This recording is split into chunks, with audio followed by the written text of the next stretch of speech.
Assalamualaikum dan selamat petang. Hari ini saya ingin berkongsi tentang dua perkara yang boleh membunuh impian dan cita-cita seseorang. Yang pertama adalah malu, yang kedua adalah takut. Perasaan malu dan takut menyebabkan diri kita berasa kurang yakin dengan diri sendiri. Sebelum ini, saya mempunyai kedua-dua perasaan tersebut.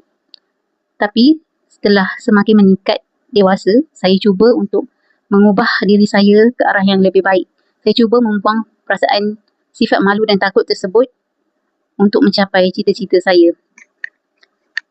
Kita akan mungkin rasa menyesal suatu hari nanti jika kita terus melayan perasaan takut dan malu yang tidak bertempat tersebut.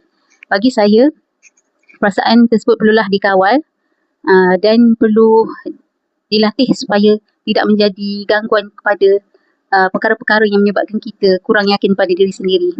Saya percaya jika kita berjaya melatih diri kita untuk menjadi lebih berani dan tidak malu untuk bertanya, suatu hari nanti kita akan mencapai impian dan cita-cita kita. Walaupun ianya lambat, tetapi jangan berputus asa. Itu sahaja perkongsian saya pada hari ini. Jumpa lagi video akan datang. Bye-bye.